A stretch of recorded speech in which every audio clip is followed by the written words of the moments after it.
Goeiedag. Ons is aan die einde van ons tweede week in ons reeks oor die grondwet van die Koninkryk van God. Soos wat Jesus dit vir ons uiteensit in Matteus 5 tot 7. En ons gaan vandag aan by vers 38 waar Jesus begin leer oor vergelding of om oor wraak te neem. En dit sluit vir my so mooi aan by verlede week se stukkie in Matteus 5 vers 21 waar Jesus gepraat het oor woede en oor wrokke. Want as jy woede en wrokke in jou lewe het, dan wil jy graag wraak neem teenoor ander mense. En dit, sê Jesus, moet jy nie doen nie. Sy koninkryk is nie gebou op woede en op wraak nie. Sy koninkryk is gebou op liefde en op vrede. So kom ons gaan kyk nou, as ons begin lees in Matteus 5 vers 38, wat het Jesus gesê oor om vergelding te neem of om oor wraak te neem? Julle het gehoor dat daar gesê is, 'n oog vir 'n oog en 'n tand vir 'n tand. Maar ek sê vir julle moet julle nie teen 'n kwaadwillige mens verset nie. As iemand jou op die regterwang slaan, draai ook die ander wang na hom toe. Nou, hierdie verse is al soveel keer gebruik om te probeer sê dat Jesus volgelinge moet eintlik maar net so 'n passiewe lewe lei. Ons mag onsself nie verset teen mense nie en dis amper so as kies tog ek leef, loop maar oor my tipe lewenstyl. Maar dit is glad nie wat Jesus hier probeer sê nie. Inteendeel, wag tot jy uitvind wat hy eintlik hier probeer sê het. En ek is seker die mense in sy tyd kon hulle ore nie glo toe hulle hoor wat Jesus regtig hier bedoel het nie. Want jy moet onthou, in daai tyd was Israel onder Romeinse verdrukking gewees.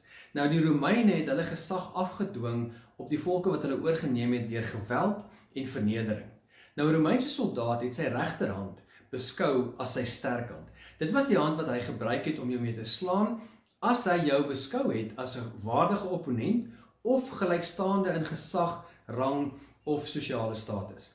Die linkerhand was gesien as so half jou swak hand en partykeer selfs die onreine hand. So om iemand met die linkerhand te slaan was 'n groot belediging geweest. Dan het hy vir jou gesê, jy's niks werd nie, jy's eintlik 'n slaaf en ek gaan myself nie eers verwerdig om my regterhand vir jou te lig nie. So in vers 39 is daar dan 'n klein detailtjie wat ons nie moet mis nie. Want Jesus sê, as iemand jou op die regterwang slaan, hy spesifiseer die wang waarop jy geslaan word. Nou, hoe slaan jy iemand op die regterwang? Met jou linkerhand. In ander woorde, Jesus het hier gesê dat iets word aan jou gedoen met die doel om jou te probeer verneder. Maar dan sê hy ook, jy moet jouself nie verset nie. So, wat is Jesus se boodskap dan nou eintlik hierso? Want eerstens, Jesus sê, hierdie dinge word aan jou gedoen deur kwaadwillige mense. Daarom moet jy nie kwaad met kwaad vergeld nie. Moenie wraak neem nie. Maar die tweede deel van sy lering hier is glad nie passief nie. Deur Jesus se stelling van draai die ander wang, het hy eintlik gesê, jy moet weerstand bied. Bied weerstand teen die ongeregtigheid, maar doen dit op 'n nie-aggressiewe manier. Doen dit op 'n manier wat nie konfrontasie uitlok nie, maar eerder die situasie ontlont. En nou gaan jy vir my vra, maar wag so 'n bietjie. Jesus sê, iemand slaan jou op die regterwang, nou moet jy die ander wang draai, sodat hy jou weer 'n keer kan slaan en daardeur bied jy weerstand. Hoe op aarde werk dit? Nou, dis 'n baie goeie vraag. En dit wys net hoe briljant Jesus was in sy lering gewees. Want as jy die Romein sou vra om jou op die ander wang te slaan, het jy eintlik vir hom gesê, slaan my nou met jou regterhand. Dan sê jy vir hom, erken dat ek jou gelyke is. Erken dat ek dieselfde menswaardigheid het as wat jy het. En nou is die Romein voor 'n keuse. Of hy moet jou slaan en deur sy aksie erken dat hy jou as 'n gelyke sien, of hy moet omdraai en wegstap en dan het jy eintlik die konfrontasie gewen, want nou is daar geen eskalasie in die geweld nie en hy kan ook niks verder aan jou doen nie. So met ander woorde, jy sit hierdie persoon in 'n onmoontlike situasie. En dis wat Jesus sê, bied weerstand, sonder aggressie, sonder wraak, maar maak 'n publieke stelling om te sê, ek is net soveel werd soos jy, en ek gaan nie hierdie ongeregtigheid laat verbygaan nie. En dan gaan Jesus aan in vers 40, as hy sê, in Matteus 5 vers 40, as iemand jou hof toe wil vat, om jou onderklere te eis, gee hom ook jou boklere.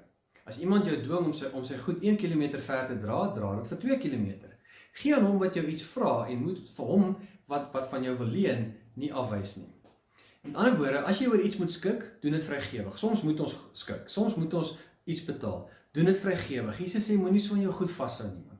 Doen dit vrygewig, maar as iemand jou probeer uitbuit, Gee hom jou boekleed, want deur om jou boekleed te gee, sit jy hom aan die verkeerde kant van die wet. Die Joodse wet het gesê, jy mag nie die bo en die onderkleed vat nie. En dan weer 'n keer word die tafels gedraai, met die persoon terugkom na jou toe en sê, weet jy wat, ek kan dit nie so doen nie, en op daai manier skyn jy lig op sy ongeregtigheid. Die 1 myl, wat as ons extra verder stap, ons het in ons spreekwoordtaal dit begin gebruik as om die extra myl te gaan. Ons doen bietjie meer as wat vir ons verwag word. Maar in daardie tyd was dit 'n uiterste vernedering. Die Romein het jou gedwing om sy goed te dra vir 1 myl ver. En die Romeinse wet het ook voorsiening gemaak dat hy jou net vir 1 myl mag dwing. Daarna mag hy jou nie verder gedwing het nie. So vir 'n Jood om 'n Romeinse goed te dra was 'n vernedering. Nou sê Jesus, dra dit vir 'n tweede myl. So wat gebeur? Nou kom jy aan die einde van die eerste myl. Wat gebeur as jy verder loop en jy wil nie die goed teruggee nie?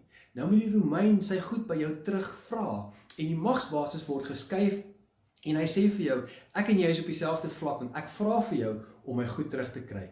En op daardie manier sê Jesus weer 'n keer, leef binne die reëls, maar moet ook weerstand bied. Vermy konflik, maar moenie misbruik word nie. En dan Paulus later, baie jare later, skryf hy dit so mooi wanneer hy vir die Jesusvolgelinge in Rome skryf in sy brief aan die Romeine. En hy som basies hierdie hele lering van Jesus op in Romeine 12 vers 17 tot 19. As hy sê, moenie kwaad met kwaad vergeld nie. Wees goedgesind teenoor alle mense. En as dit moontlik is, sover dit van julle afhang, leef in vrede met alle mense. Moenie self wraak neem nie, geliefdes, maar laat dit oor aan die oordeel van God. Want daar staan immers geskrywe, dit is my reg om te straf.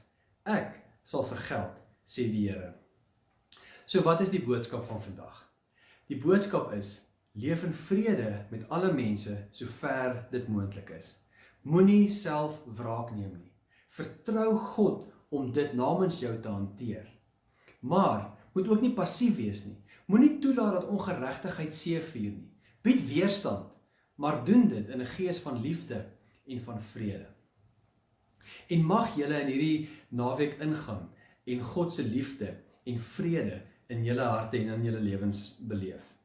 Baie dankie dat julle ingeskakel het, dankie dat julle gekyk het en mag God julle ryklik seën.